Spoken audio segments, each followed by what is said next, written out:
Bienvenue sur Mangox pour l'examen critique. Au programme aujourd'hui, la critique de Rakuda Kishi no Cavalry. Rakuda Kishi no Cavalry, qu'est-ce que c'est ? Rakuda Kishi no Cavalry, paru en 2015, est une adaptation animée du light novel Rakuda Kishi no Cavalry de Mizuru Riku. Cet animé est composé d'une saison de 12 épisodes de 24 minutes et est animé par Nexus et Silverlink. Mais Rakuda Kishi no Cavalry, qu'est-ce que ça raconte ? Nous allons suivre ici l'histoire de Kurogane Iki, un élève de la prestigieuse académie japonaise Agune qui aspire à devenir un puissant et reconnu chevalier mage. Cependant, Kurogane Iki est un piètre blazer. En d'autres mots, l'arme qu'il peut invoquer, Intetsu, est d'une faible puissance magique.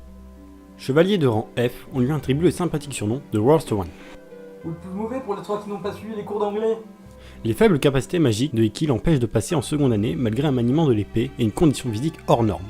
Il conclut alors un marché avec la directrice. S'il réussit à gagner le tournoi des 7 étoiles, opposant les plus puissants blazers, dans un combat sanglant, il gagnera sa place en seconde année.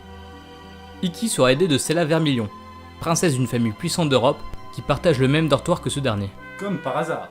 Stella est belle, intelligente et, contrairement à Iki, un excellent chevalier de rang A. Même si les rapports sont d'abord difficiles entre Iki et Stella, les deux protagonistes tomberont vite amoureux, un amour qui se révélera bénéfique pour Iki. Les points positifs. Les points négatifs. Alors tout d'abord pour les points positifs, donc on peut dire Umekawa que Iki nous épate finalement. Bah effectivement, il nous épate avec ses combats. En plus, ils sont assez stylés, ses techniques sont assez puissantes. Donc effectivement, au début, il nous épate. Et il y a aussi un beau message moral finalement dans l'anime. Pas que Iki qui est finalement The Worst One le plus mauvais et qui va se dépasser puisqu'il a rien, mais également aux côtés de Stella Vermilion je trouve. Surtout dans les premiers épisodes où ils insistent bien qu'effectivement elle a du potentiel, mais si elle en est arrivée là, c'est pas seulement grâce à son potentiel, c'est parce qu'elle a également travaillé elle de son côté. Et ça c'est un message que finalement peu d'animes mettent en avant. Ah, je ne dirais pas ça parce que, enfin, pour moi c'était un peu trop cliché, mais bon. Une histoire effectivement un peu cliché, on peut le dire. On a également une animation qui est pas dégueu, même si elle est pas... L'animation est très bonne parce que, au point de vue des combats, au point de vue des effets spéciaux, surtout dans ces combats, même le point de vue en fait de mettre en valeur cette animation est bien fait. Le cadrage et les effets d'image sont très bons. Ça, voilà. Mais je trouve que l'animation, ça relève quand même pas d'une bonne animation vraiment. Après, c'est une animation très basique aussi. Bon, j'aurais peut-être aimé qu'ils se démarquent un peu plus au niveau de l'animation, tu vois, qu'ils expriment leur propre style à eux, effectivement. Mais bon, l'animation reste bonne malgré tout. Je ne vois pas de problème à ça. Alors, ce qui est vraiment excellent, je trouve, dans l'anime, c'est les OST. Ah oui. Elles sont fantastiques. Elles sont fantastiques, ça on peut le dire, c'est vraiment très bien réalisé. Comme les combats qui sont très bien réalisés, c'est vraiment bon.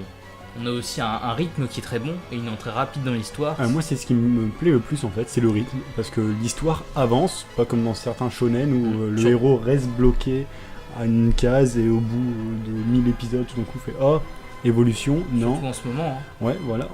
Et là le rythme est très bon, faut le dire. Nous avons tout de même quelques points négatifs pour ce manga, pour cet animé, excusez-moi, à soulever. L'histoire, on l'a déjà dit. Elle est banale et très cliché. Il y a une abondance de fanservice et de ecchi. Alors ça, c'est le point négatif que je soulèverai le plus. Négatif.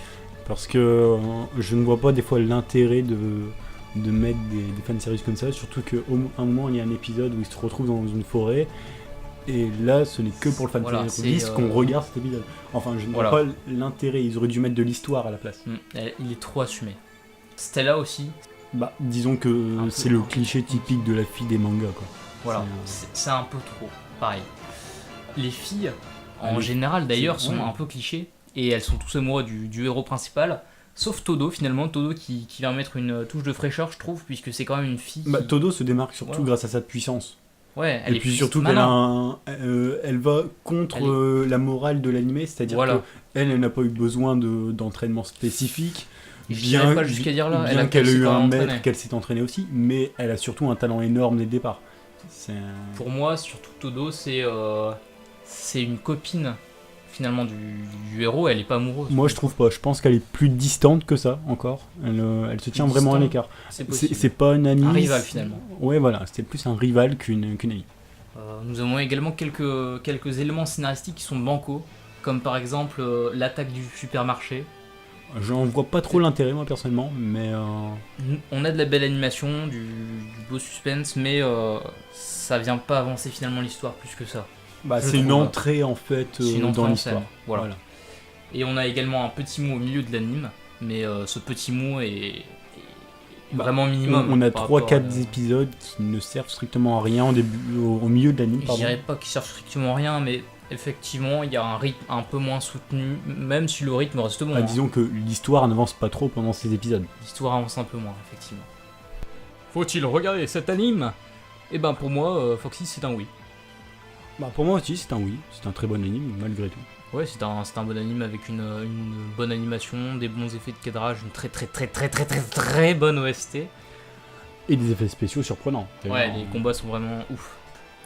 Après, ce qui vient gâcher un peu l'anime, c'est le ecchi. Voilà, le fameux ecchi, le fanservice. Voilà, c'est ce qui vient casser l'anime en fait. Ouais, il est beaucoup trop présent et il vient niquer ton suspense finalement. Voilà. Il y a aussi parfois des moments inutiles que j'aurais supprimés. Ouais, totalement. Mais ça reste quand même un anime à voir, à se mettre sous la dent. Pas long en plus. Oui, cet anime reste malgré tout très bon à regarder et vous ne verrez pas votre temps passer en le regardant. Merci d'avoir écouté ce premier épisode sur l'examen critique de Rakuda Ikishi no Cavalry. Et à bientôt sur Mangox.